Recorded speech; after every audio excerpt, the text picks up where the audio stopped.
Bapak Ibu, saudara-saudari yang terkasih dalam nama Tuhan kita Yesus Kristus, sebelum kita mendengarkan firman Tuhan, mari kita meminta kekuatan kepada Tuhan, mari kita bersatu dalam doa. Kita berdoa. Bapa di sorga, kami menghampirimu lewat doa kami. Dalam kesempatan kali ini kami yakin dan percaya Tuhan selalu menyertai kami. Dan kami akan mendengarkan firman-Mu, berfirmanlah Engkau bagi kami melalui hamba-Mu, supaya dengan itu kami boleh mendapatkan kekuatan ketika kami mendengarkan firman-Mu. Inilah kami dan seluruh kehidupan kami Bapa. Kami panjatkan doa kami ini dalam satu nama Tuhan kami Yesus Kristus. Amin. Bapak Ibu, saudara-saudari yang terkasih dalam nama Tuhan kita Yesus Kristus, bahan khotbah kita pada Minggu Eksaudi 24 Mei ini diambil dari Matius pasal 20 ayat 29 sampai 34. Matius 20 ayat 29 sampai 34, demikian firman Tuhan, perikopnya Yesus menyembuhkan 2 orang buta. Dan ketika Yesus dan murid-muridnya keluar dari Yeriko, orang banyak berbondong-bondong mengikuti dia. Ada 2 orang buta yang duduk di pinggir jalan mendengar bahwa Yesus lewat. Lalu mereka berseru, "Tuhan, anak Daud, kasihanilah kami." Tetapi orang banyak itu menegur mereka supaya mereka diam. Namun mereka makin keras berseru, katanya, "Tuhan, anak Daud, kasihanilah kami." Lalu Yesus berhenti dan memanggil mereka. Ia berkata, "Apa yang kamu kehendaki supaya aku perbuat bagimu?" Jawab mereka, "Tuhan, supaya mata kami dapat melihat." Maka tergeraklah hati Yesus oleh belas kasihan. Lalu ia menjamah mata mereka, dan seketika itu juga mereka melihat lalu mengikuti dia. Sampai demikian jauh pembacaan firman Tuhan. Shalom bagi kita semua. Apa kabar jemaat Tuhan dimanapun Anda berada? Secara khusus GBK Perunggun Cibinong, pasti sehat-sehat ya. Luar biasa ya, Tuhan memberkati kita ya. Tuhan yang luar biasa memberikan kekuatan bagi kita orang biasa sehingga kita bisa menjalani kehidupan ini dengan baik dan benar. Amin. Jemaat yang dikasihi oleh Tuhan kita Yesus Kristus, tema kita pada kesempatan kali ini Minggu Eksaudi tanggal 24 Mei adalah berseru kepada Tuhan. Berseru kepada Tuhan. Bapak Ibu, saudara-saudari yang terkasih dalam nama Tuhan kita Yesus Kristus, kalau kita lihat dari bahan khotbah kita, 2 orang buta tadi sebenarnya ini kontras dengan kehidupan kita yang sebenarnya kita ini kalau kita hidup di situ, bahkan mungkin ya banyak mungkin orang di sekitar kita yang sebenarnya lebih terpuruk kehidupannya, lebih berbahaya kehidupannya, lebih perlu untuk ditolong, tapi ternyata dia tidak mengeluh. Dalam arti kata, ketika orang dunia melihat dengan mata yang besar apa yang dipikirkan dunia, orang buta ini tidak punya mata. Kita lengkap secara jasmani, tapi orang buta ini tidak punya mata, tapi dia punya mata hati, mata iman yang menerobos melihat apa yang tidak dilihat orang lain. Begitu banyak orang berbondong-bondong pada saat itu ketika Yesus melintas, melewati ataupun mau keluar dari Yeriko, karena dia mau pergi ke Yerusalem. Karena di pasal 21 Matius 21 dia akan pergi ke Yerusalem, berarti di pikirannya sudah ada Getsemani, di pikirannya bahwa penghukuman akan dekat, kira-kira seperti itu. Di dalam pikiran Yesus bahwa salib itu semakin dekat, salib itu akan semakin dekat untuk ditancapkan di Golgota, dan dia akan mendapatkan penyiksaan penghukuman seperti itu. Nah, apa yang membuat ini menjadi istimewa jemaat Tuhan yang kami kasihi dalam nama Tuhan kita Yesus Kristus? Yang menjadi istimewa adalah dia punya mata hati, dia punya mata iman yang menerobos melihat apa yang tidak dilihat orang lain. Itu yang membuat Yesus tergerak hatinya sehingga Yesus berpaling. Kalau enggak banyak orang yang berbondong-bondong berkerumun pada saat itu. Seperti itu, mungkin dia sudah dengar Yesus kali ya. Mungkin dia sudah dengar Yesus, sudah tahu apa mujizat-mujizat yang dikerjakan oleh Yesus, tahu bagaimana pelayanan-pelayanan Tuhan Yesus seperti itu. Maksudnya apa? Terkadang kita punya mata besar, lengkap ya. Kita punya mata besar, tetapi yang kita lihat adalah yang duniawi. Yang kita lihat hanya materi, yang kita lihat hanya kebutuhan dunia. Kita tidak bisa melihat sampai ke tingkatan yang paling tinggi dalam kehidupan ini. Dan mata besar tersebut mata kita yang lengkap ini membuat kita sangat terpengaruh dengan yang kita lihat di sekeliling kita, apapun itu yang mempengaruhi kita di sekitar kita. Jadi jemaat yang dikasihi oleh Tuhan, katanya di sini kalimat dalam Matius 20 ayat 30 menyatakan, saya akan baca dalam Matius 20 ayat 30, Tuhan anak Daud, kasihanilah kami. Jadi saudara-saudari yang dikasihi oleh Tuhan kita Yesus Kristus, pengemis ini ataupun orang buta ini tidak minta uang. Karena kebanyakan mungkin stereotipe menjadi stereotip dari zaman dahulu sampai zaman sekarang, kalau orang buta atau orang maaf kata, orang difabel, cacat, dalam tanda kutip maaf kata cacat, itu mungkin minta dikasihani. Tapi dia katakan bahwa dia nggak perlu itu. Yang dia perlu adalah dia minta supaya matanya bisa melihat. Supaya selama ini mungkin ya, kalau kita berimajinasi, selama ini pun dia gigih, selama ini pun dia serius dengan hidup. Kalau kandai saja dia bisa melihat dan dia serahkan kehidupannya ketika dia mendengar Yesus mau keluar dari kota Yeriko, banyak orang berbondong-bondong mengerumuni Yesus. Dia menyerahkan kehidupannya kepada Yesus. Dia menyerahkan sepenuhnya kehidupannya kepada Yesus. Lalu dia bilang, supaya mataku bisa melihat, aku nggak perlu uang. Anda renungkan ini. Dia nggak perlu yang lain-lain dalam pemahaman dunia, dalam pandangan dunia. Tapi yang dia perlukan matanya bisa melihat. Mungkin selama ini dia nggak mau mungkin selama ini dia nggak berpangku tangan dengan orang lain. Dia tidak dia tidak menyusahkan orang lain seperti itu. Kalau saja aku bisa melihat mungkin dalam hatinya, kalau saja aku bisa melihat dunia ini yang selama ini pun aku buta, aku bisa merasakan kasih setia Tuhan. Apalagi kalau aku bisa melihat, wah luar biasa sekali, banyak sekali pekerjaan yang bisa kukerjakan. Anda punya nggak iman seperti itu? Kita lengkap semuanya, tapi kita berpikir seperti orang buta dalam kehidupan ini, buta dalam iman. Jadi inilah terobosan besar. Inilah terobosan besar saudara-saudari dalam nama Tuhan Yesus. Pengemis ini, orang buta ini tahu bahwa Yesus adalah Tuhan yang berkuasa dan berkuasa bagi hidup manusia. Anda perlu tahu, ada 3 penyakit yang tidak pernah disembuhkan dengan mujizat. Ada 3 penyakit yang tidak pernah bisa disembuhkan dengan mujizat. Hanya Kristus yang dapat menyembuhkan ketiga penyakit itu. Yaitu, ini tadi salah satunya buta sejak lahir, timpang ataupun cempang dalam bahasa Karo, dan bisu. Itu sudah bawaan sejak lahir. Jadi apa yang mau kita lihat sudut pandang dari teks ini, dari bahan khotbah kita kali ini? Mujizat bukanlah masalah penyakit harus sembuh, tetapi masalah orang harus melihat siapa Kristus. Mujizat bukan masalah orang itu harus sembuh atau tidak, tapi bagaimana dia melihat kuasa Kristus di balik semua kehidupan yang dia jalani.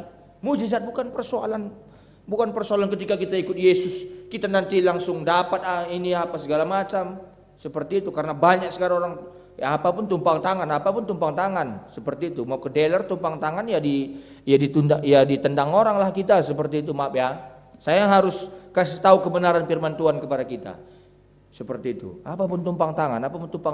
Itulah kalau kebenaran dicomot dari teks aslinya. Jadi mujizat bukan masalah penyakit harus sembuh, tetapi masalah orang harus melihat siapa Kristus itu sebenarnya. Jadi orang buta itu matanya melihat yang lain dari semua orang yang lain melihat. Ya, ingat loh. Dari orang yang melihat, dia bisa melihat yang lain. Walaupun sebenarnya dalam konotasi kata melihat ya, analisa ya, konotasi kata melihat ini, melihat orang-orang yang berkerumun pada saat itu dia punya mata yang lengkap. Tapi orang buta itu dalam tanda kutip lewat ketidaklengkapannya dia bisa melihat yang lengkap dalam diri Kristus. Kita yang lengkap ini selalu kita bertanya, bagaimana Tuhan bekerja? Mana Tuhan ini pendeta? Mana kuasa Tuhan pendeta? Dia melihat kuasa Tuhan itu. Bahkan lain dengan para murid pada saat itu. Para murid, dia melihat Kristus sebagai Tuhan, anak Daud, Mesias, sang pembebas. Itulah mata iman, bukan mata dunia. Jadi jemaat yang dikasihi oleh Tuhan, Lembaga Alkitab Indonesia memberi judul Yesus menyembuhkan 2 orang buta dalam perikop ini tadi. LAI, Lembaga Alkitab Indonesia memberi judul perikopnya Yesus menyembuhkan 2 orang buta. Saya akan kasih tahu. Kita akan bedah bersama-sama firman Tuhan ini. Titik pusatnya ada pada Yesus, ya. Karena tadi dikatakan Yesus menyembuhkan. Titik pusatnya ada pada Yesus. Lebih tajam lagi adalah iman yang sejati melihat pengharapan di dalam Kristus dan mendapat respon di dalam Kristus karena dia berfokus kepada Kristus. Karena dia fokus kepada sumber keselamatan itu. Dia tidak melihat kemana-mana. Dia tahu, dia dengar Yesus. Dia alami kuasa Yesus itu. Bahkan sebelum dia disembuhkan pun saya yakin dia sudah mengalami, sudah merasakan aliran kuasa Yesus, aliran kekuatan Yesus dalam dirinya, sehingga dia tahu apa yang dia butuhkan. Yang dia butuhkan bukan harta dunia. Yang dia butuhkan, aku ingin melihat Tuhan. Aku ingin melihat. Orang buta ini matanya tertuju kepada Kristus. Dia berharap kepada Kristus, mau mengerti isi hati Kristus, dan dia mendapat respon yang tepat dari Kristus.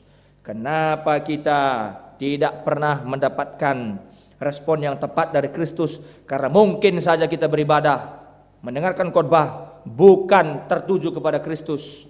Karena ingin menyenangkan dahaga kita, karena ingin menyenangkan pikiran kita. Sudah capek ini, selama 6 hari kerja, masa itu pun gak bisa diberikan Tuhan itu di hari Minggu apa segala macam. Ingat, Tuhan itu bukan baby sister Anda, bukan baby sister kita.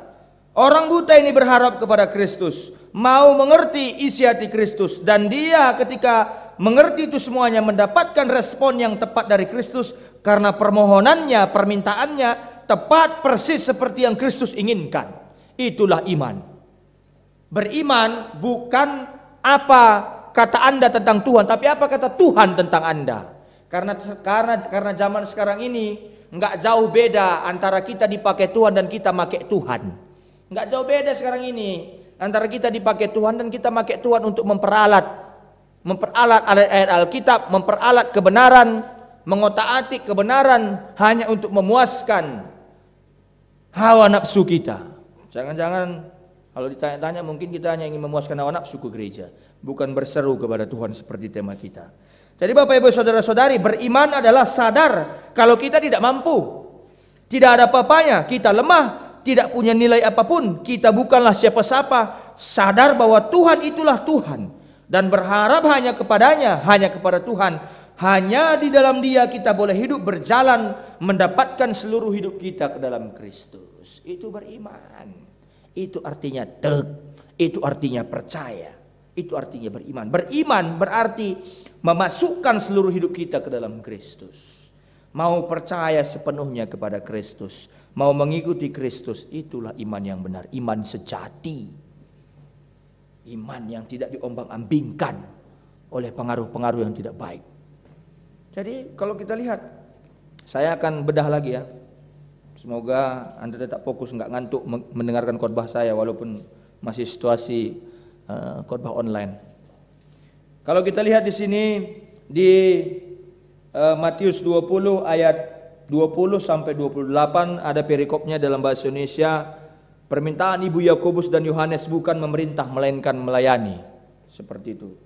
Artinya kalau dilihat di sini ada kekontrasan dari Matius 20 ayat 20 sampai 28 dan bahan khotbah kita Matius 20 ayat 29 sampai 34 soal konsep permintaan, soal bagaimana mereka mengerti isi hati Kristus. Ternyata ada kekontrasan. Dalam cerita sebelumnya murid-murid punya permintaan. Mungkin pada saat itu seperti ini. Yang meminta ini kan ibu Yakobus dan Yohanes. Kalau menurut catatan sejarah, Yakobus dan Yohanes ini bersaudara karena artinya kalau dalam bahasa, kalau istilah orang Karo, mamaknya bersaudara. Maria ibu Yesus dan ibunya Yakobus dan Yohanes itu bersaudara seperti itu. Jadi adidina bahasa Karo selinas pemerenia, bagaimana kira-kira. Lah, mungkin ada pikiran dari Yakobus dan Yohanes atau pikiran mamaknya langsung supaya nanti kalau gimana karena Yesus sudah populer, apakah mereka sudah mengerti Yesus mau naik surga nggak tahu ya. Tapi kita anggaplah Yesus sudah populer pada saat itu, banyak orang mengidolakan, banyak orang mengagumi Yesus, tapi salah cara mereka mengidolakan, salah cara orang pada umumnya pada saat itu mengikuti Yesus, salah cara orang mengagumi Yesus pada saat itu karena orang beranggapan pasti Yesus sebagai pemimpin yang baru pasti akan menjadi raja, menjadi Mesias politik yang akan menumbangkan kekaisaran Romawi. Ternyata permintaan mereka salah. Orang buta ini juga punya permintaan seperti itu. Kalau murid-murid Yesus tadi dan ibunya dan ibu-ibunya murid Yesus ini tadi meminta kedudukan ataupun posisi di kanan kiri Tuhan Yesus, ternyata kontras sekali dengan orang buta. Mungkin ini menjadi perenungan bagi kita. Anda mau ngapain ke gereja? Mau ngapain jadi pertua diaken? Mau ngapain jadi BP Runggun? Mau ngapain melayani?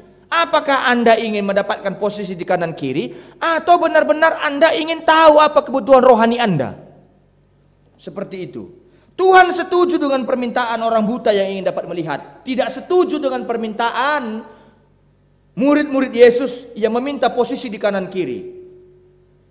Cek dulu kehidupan keberimanan kita. Kenapa Allah tidak setuju dengan apa yang kita inginkan? Cek dulu, cek. Jangan dulu, artinya coba dulu kalau dalam bahasa Karo dibeleng-belengi. Dibuat dulu sekat-sekatnya dulu pola pikir kita dari beberapa sisi, dari berbagai sudut pandang. Seperti cek dulu, cek. Coba cross check dulu. Kenapa kita seperti itu? Kenapa orang buta ini diluluskan Tuhan permintaannya? Murid-murid Yesus yang dekat dengan dia, yang punya koneksi dengan dia, padahal orang buta ini tidak ada koneksinya. Karena dia semakin gigih, semakin serius, bersungguh-sungguh ingin berjumpa dengan sumber keselamatan. Padahal murid-murid Yesus itu sudah dekat dengan sumber keselamatan. Mereka ikut kemana-mana. Seperti itu. Tuhan tidak setuju dengan permintaan murid akan kedudukan di sisi kanan kiri. Walaupun para murid berada dalam lingkungan orang dalam Kristus dan punya koneksi. Orang buta ini ternyata lebih mengerti isi hati Tuhan. Cek dulu ya, kenapa kayak gitu? Ya, kenapa sering tersinggung di ibadah-ibadah? Apakah bukan ya entah siapapun pengkhotbahnya, entah saya atau yang lain? Kenapa seperti itu? Cek dulu hati Anda. Ngapain Anda ke gereja? Gitu. Apakah mau menjadikan Allah itu baby sister kita? Gitu. Tuhan tolong jagalah aku. Kalau Anda nggak menjaga diri Anda dulu, mana mau Tuhan itu menjaga? Seperti Tuhan jagalah aku. Seperti itu. Makanya hati-hati. Nah, kita akan lihat di Mazmur 27 ayat 7 sampai 14 yang menjadi bahan bacaan atau dalam bahasa Karo. Kalau istilah-istilah kita di kebaktian-kebaktian bahasa Karo itu istilahnya ogen gitu. Nah, jemaat yang dikasihi oleh Tuhan kita Yesus Kristus, kalau dalam Mazmur 27 ayat 7 sampai ayat yang ke-14 di situ diberi judul aman dalam perlindungan Allah. Katanya, LAI memberi judul aman dalam perlindungan Allah. Apakah aman berarti kita tidak punya kesulitan, pendeta? Karena inti Mazmur ini adalah siapapun yang ada dalam perlindungan Allah pasti aman. Apakah aman berarti tidak punya kesusahan? Apakah aman selalu hidupnya mulus-mulus saja? Seperti itu. Aman berarti bahwa walaupun kita kadang mempunyai masalah problem dalam hidup, kadang Allah membiarkan problem dalam hidup, tetapi karena dilindungi Allah, kita akan diberi kekuatan, hikmat, kebijaksanaan, akal budi untuk mengatasi masalah kita. Seperti itu. Nah, ini yang membuat perbedaannya antara murid-murid dengan kedua orang buta tadi dalam hal memahami sudut pandang iman dalam kehidupannya ketika dia mempercayakan, ketika dia yakin bahwa dalam perlindungan Allah dia pasti aman. Tapi bukan berarti kalau aku sudah dekat dengan Tuhan, bukan berarti aku mulus-mulus saja. Tapi yang kuandalkan dalam kehidupanku ini adalah sumber kedekatanku dengan Tuhan. Itu yang menjadi sumber kekuatanku. Itu yang kuandalkan, seperti itu. Bukan berarti seperti khotbah kenaikan yang ini tadi kan di dalam kitab Markus kan orang percaya akan tahan digigit ular. Bukan berarti kita kasih nah ular kata mati Anda kayak gitu. Enggak gitu. Seperti itu, bukan gitu. Artinya ada kekuatan Tuhan yang melindungi kita, yang membuat kita berbeda, yang membuat orang Kristen berbeda dalam memecahkan masalahnya, yang membuat orang Kristen berbeda dalam mengatasi setiap persoalan dalam hidupnya. Seperti itu. Ketika orang memilih untuk menjalani kehidupan dunia, kita malah memilih untuk bersujud dalam doa kepada Tuhan untuk mengatasi persoalan kita serahkan kepada Tuhan setiap pergumulan kita. Itu yang membuat orang yakin dia aman dalam perlindungan Tuhan. Itu sudut pandangnya. Jadi kalau kita mengalami masalah dalam hidup, jangan bilang bahwa Tuhan tidak melindungi kita. Kita mengalami perlindungan itu selama kita dekat kepada Tuhan. Ayat 7 sampai ayat 10 ini nanti Anda baca di rumah, bisa dibaca. Ayat 7 sampai ayat 10 mengatakan demikian. Nanti dibaca Mazmur 27 ayat 7 sampai 10. Di sini kalau dilihat dari ayat 7 sampai 10 di sini ada dikatakan carilah wajahku, katanya. Apa artinya mencari wajah Tuhan dalam rangka kita aman dalam perlindungan Tuhan? Apa artinya? Mencari wajah Tuhan adalah ungkapan untuk menggambarkan kedekatan dengan Tuhan. Mencari wajah Tuhan adalah untuk menggambarkan kedekatan dengan Tuhan, berhadapan muka dengan Tuhan. Ia ingin mencari wajah Tuhan. Pemazmur ingin dekat dengan Tuhan, mencari wajah Tuhan. Apa kaitannya dengan perlindungan Tuhan? Sederhana saja. Selama kita dekat dengan Tuhan, kita mengalami perlindungannya. Sama seperti kalau kita keluar, kalau ada hujan. Kalau dikasih Tuhan payung, kita pasti akan tidak kehujanan. Tapi kalau kita kalau kita keluar dari payung itu, kita pasti akan kehujanan. Di situ dia tetap payung itu. Tapi karena kita keluar, ya kehujananlah kita. Selama kita dekat dengan Tuhan, kita mengalami perlindungannya. Kalau kita jauh dari Tuhan, itu bukan karena Tuhan tidak melindungi kita. Perlindungan Tuhan tetap berlaku, tetapi kitalah yang menjauhkan diri dari perlindungan Tuhan itu. Makanya nggak aman lagi. Orang yang dekat dengan Tuhan saja masih mempunyai masalah. Apalagi orang yang jauh dari Tuhan. Sering-seringlah jauh dari Tuhan, maka bertubi-tubi masalah akan mendekati kehidupan Anda ataupun menguasai hidup Anda. Orang yang dekat dengan Tuhan, Tuhan Yesus itu dicobai, apalagi pendeta-pendeta, apalagi kita yang nggak pernah ke gereja, apalagi kita yang nggak pernah ikut persekutuan. Ya, jangan selalu berkata bahwa kami santai-santai saja yang kehidupan kami, nggak pun kami gereja, apa segala macam. Lebih banyaknya orang yang rajin melayani itu yang banyak pergumulan. Ya, memang kami semua, siapapun itu yang rajin pelayanan pasti banyak pergumulan, tapi yang membuat dia bisa beda dalam memahami pergumulannya adalah karena ada hikmat Allah, perlindungan Allah. Anda tidak dilindungi Allah. Kenapa Anda sering bertubi-tubi permasalahan dalam hidup Anda? Karena Anda jauh dari payung Allah itu tadi. Sudah dikasih payung kok. Ini hujan, Anda di sini aja. Ku kasih payung. Sama temanmu kau bersama di payung itu. Kalau kau keluar, ya basah kuyup. Bukan salahku lagi, katanya. Itu yang menjadi kesalahan kita, saudara-saudari. Jadi Tuhan pasti melindungi kita. Dua orang buta tadi merasakan perlindungan Tuhan itu. Perlindungan Tuhan itu harus terus-menerus kita alami dari hari ke hari. Itu bukan sesuatu yang sekaligus terjadi lalu selesai, tidak. Itu dilihat dari ayat 11 dari bahan bacaan kita. Dia katakan di sini ada kata tunjukkanlah jalan dan tuntunlah aku di jalan yang benar, di jalan yang rata, katanya. Jadi ada di situ kata tunjukkanlah jalan dan tuntunlah di jalan yang benar. Apakah menunjuk jalan dan menuntun jalan itu sama? Tentu beda. Menunjukkan jalan belum tentu sama dengan menuntun jalan. Karena bisa saja saya menunjukkan jalan kayak gini, beriman apa segala macam. Tuhan bisa memberikan penunjuk jalan bagi kita, tapi ya dia sekedar ya udah kalau mau ya beriman kan, emang gua pikirin kata Tuhan seperti itu. Ada bedanya antara menunjuk jalan dan menuntun jalan. Artinya seperti tadi, saya khotbah apa segala macam, tapi saya harus tuntun Anda semua sebagai jemaat. Saya harus telponi Anda, saya harus kunjungi Anda, saya harus doakan Anda, saya harus selalu pastikan Anda benar-benar menjadi pelaku firman yang baik. Saya harus pastikan Anda penggejapan Anda di PJJ tidak salah. Saya harus pastikan bahwa teologi Anda itu benar. Saya harus pastikan bahwa dalam saya mempersiapkan khotbah saya ini saya mau serius, karena saya mau mempertanggungjawabkan apa yang saya persiapkan untuk jemaat saya, untuk jemaat Tuhan itu kepada Tuhan itu sendiri yang mengutus saya. Jadi menunjuk jalan dengan menuntun jalan itu berbeda. Ketika saya menunjukkan jalan, saya akan tuntun juga Anda. Sama seperti kalau kita tersesat atau kita pergi ke sebuah daerah kita nggak tahu jalannya. Mungkin karena kita baru pertama ke situ, ada orang mungkin kita tanya yang orang kampung di situ, kalau alamat ini di mana Pak? Kita bilang kan seperti itu. Ini ke sini, belok sini, belok sini, belok sini. Ternyata karena belum pernah kita ke situ, ya oke lah.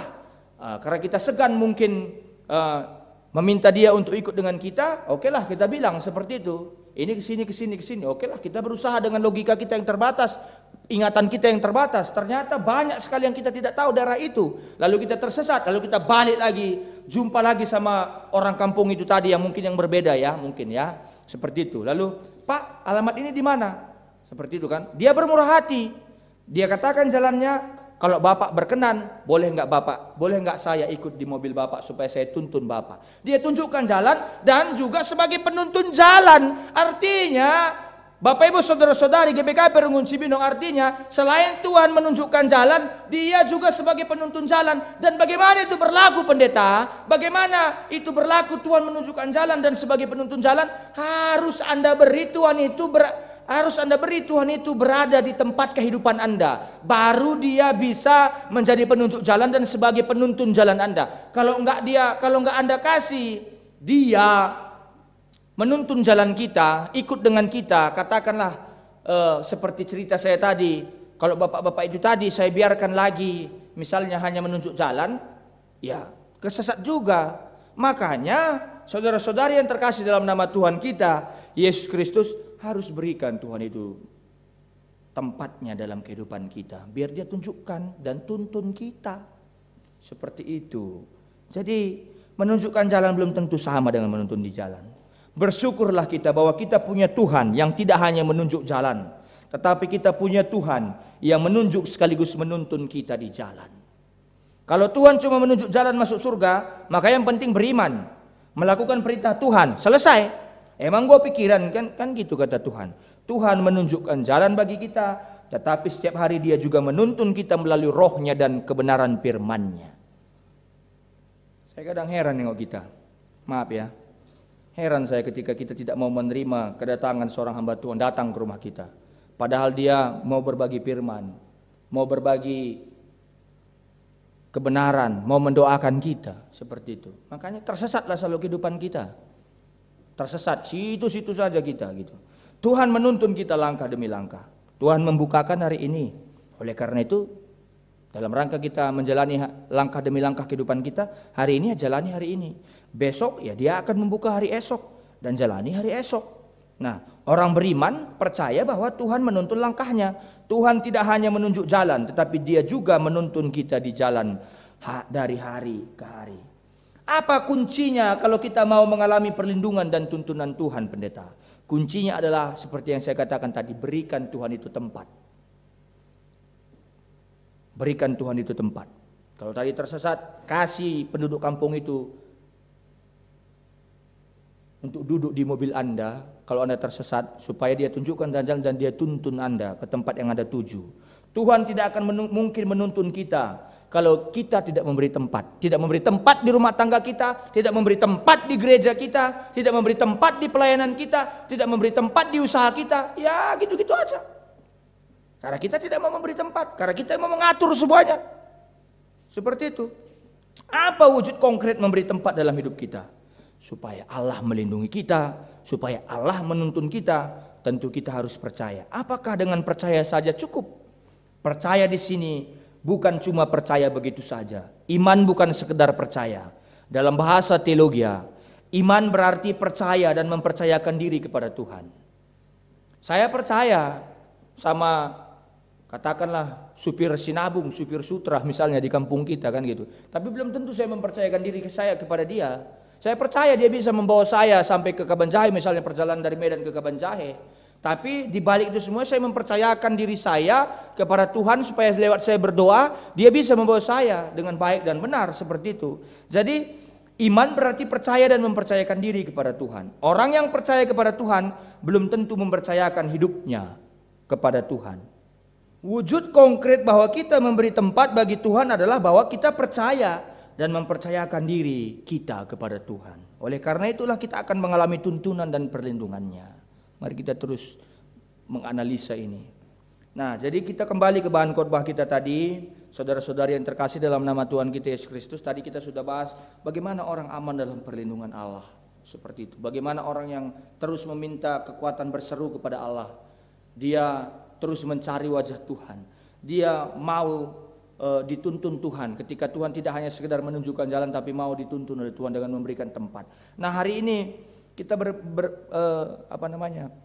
berbicara ataupun belajar tentang bagaimana menyerahkan hidup kita sepenuhnya. Lewat seruan kita kepada Tuhan, kita juga menyerahkan bagian yang harus Tuhan kerjakan dalam hidup kita. Lalu Yesus anak Daud, kasihanilah kami, katanya dalam bahan khotbah ini tadi, saudara-saudari. Jadi dia katakan, teriakan mereka menarik perhatian Yesus yang berhenti dan berkata, apa yang kamu kehendaki aku perbuat bagimu? Apa yang kamu kehendaki aku perbuat bagimu? Nina. Mereka hanya meminta supaya mereka bisa melihat. Mungkin kita yang lain-lain kita minta kepada Tuhan ya, mungkin ya. Mereka hanya meminta supaya bisa melihat. Lalu tergeraklah hati Yesus. Apa yang membuat Yesus hatinya tergerak? Karena mereka tahu apa kebutuhannya. Karena mereka tahu apa yang mereka inginkan. Dan itu sesuai dengan kehendak Tuhan. Dia menjawab mereka dan seketika itu mereka melihat. Dia menjamah mata mereka dan seketika itu mereka melihat. Dia menjawab apa yang mereka inginkan. Alkitab berkata bahwa sesudah itu mereka mengikut Yesus. Saudara-saudari yang terkasih dalam nama Tuhan kita Yesus Kristus, kebanyakan kita hanya mungkin sebagai jemaat turis, bukan jemaat yang benar-benar serius. Karena banyak jemaat sekarang jemaat turis seperti itu. Pindah sana sini pindah. Tidak punya komitmen untuk ikut Tuhan Yesus. Karena dia hanya mengagungkan pendeta, bukan mengagungkan Tuhan Yesus. Dia hanya mengagungkan keasikannya mengikuti ibadah. Karena mungkin ibadah di sana lengkap secara fasilitas. Dia tidak mengikuti Tuhan Yesus. Saya tidak katakan Anda salah. Tapi ketika Anda pergi ke sana kemari, bolehlah itu menjadi sebuah kebangunan iman dalam kehidupan Anda. Bolehlah itu menjadi sebuah pertanda bahwa Anda semakin giat melayani, semakin terus berseru kepada Tuhan, semakin terus untuk memperlihatkan iman yang positif, komitmen yang baik, mental yang baik sebagai orang Kristen. Saya tidak katakan itu salah, saudara-saudari. Artinya karena dua orang buta ini paham seruan mereka kepada Tuhan dan mereka mendapatkan apa yang mereka inginkan, dan yang mereka inginkan itu juga adalah apa yang Allah inginkan dalam kehidupan mereka, maka mereka menindaklanjutinya dengan menjadi pengikut Kristus. Mereka menindaklanjutinya. Jangan-jangan kenapa kita ini sekarang tidak setia, tidak patuh, kita hanya sebagai jemaat followers seperti itu.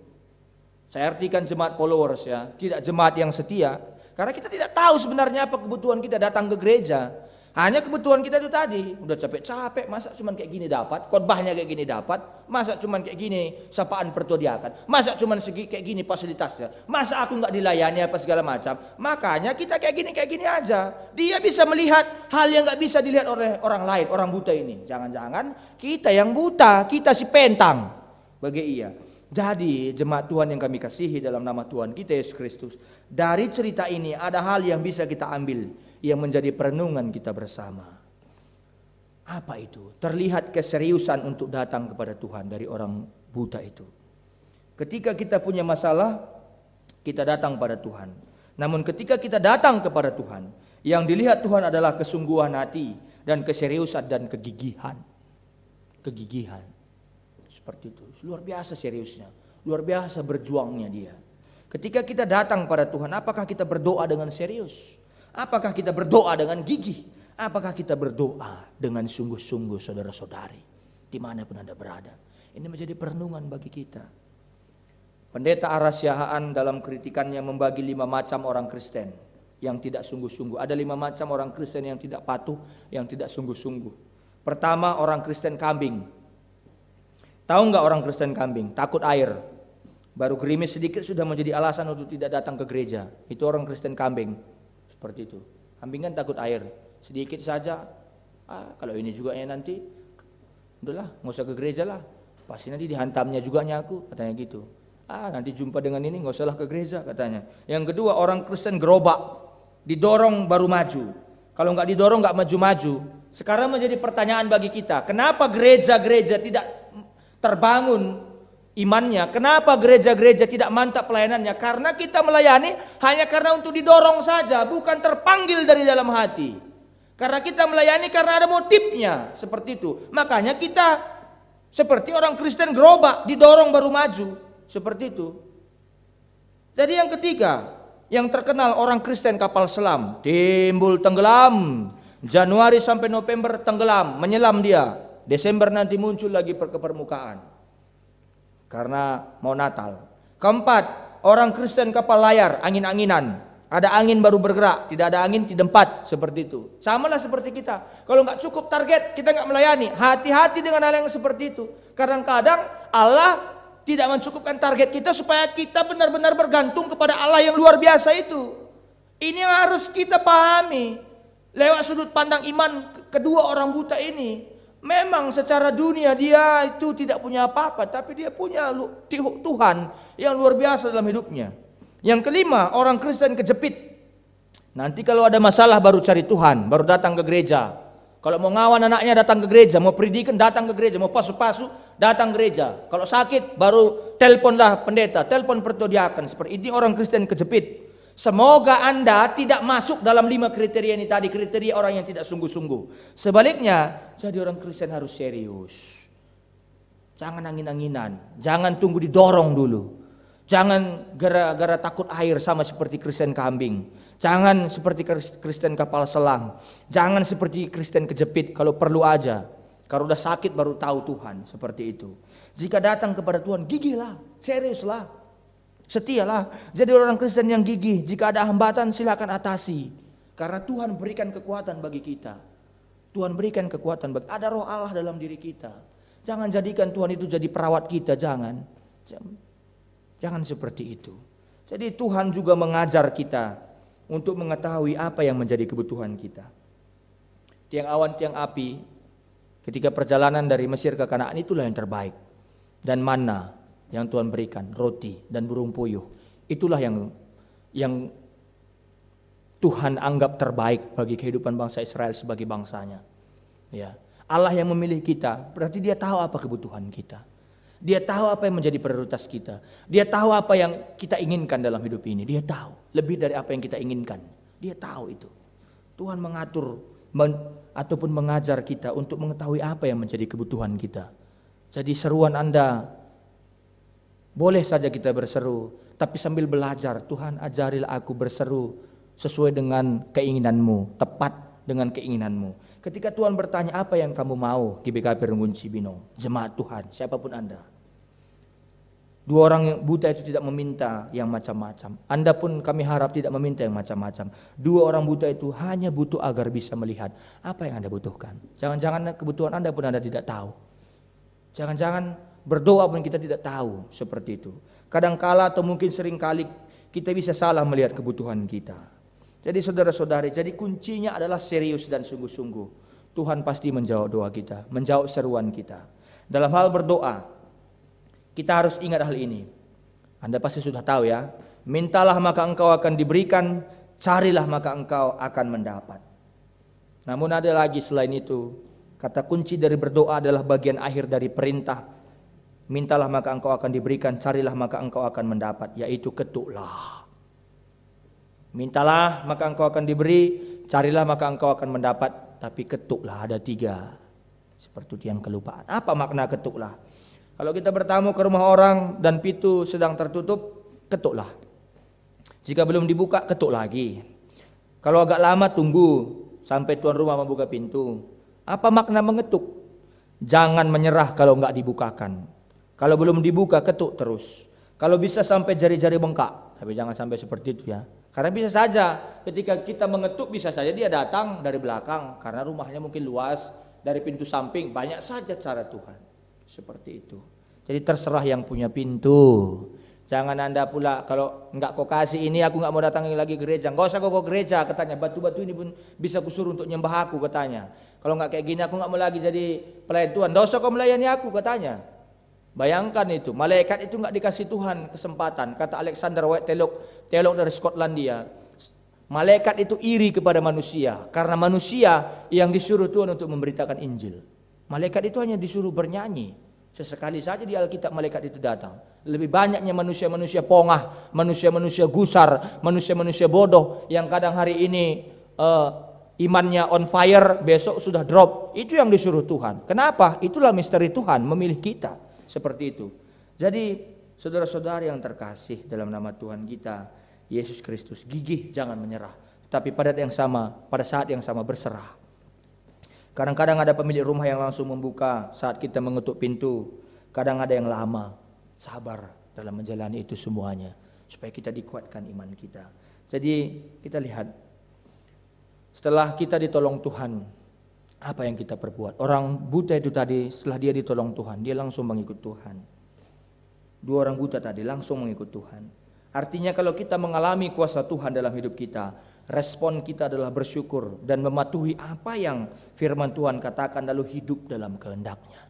Supaya seruan kita tidak sia-sia, supaya seruan kita benar-benar menjadi seruan yang sejati, seruan yang benar-benar diinginkan oleh Tuhan Allah dalam kehidupan kita. Selamat berseru kepada Tuhan, Tuhanlah yang memberkati kita. Semuanya, amin. Mari kita berdoa. Terima kasih Tuhan, firman-Mu telah kami dengar. Kiranya menjadi penguatan bagi kami untuk selalu berharap dan berseru kepada-Mu. Terima kasih Bapa, ajarlah kami menjadi pelaku-pelaku firman-Mu. Dalam nama anak-Mu Yesus Kristus kami berdoa dan bersyukur. Amin.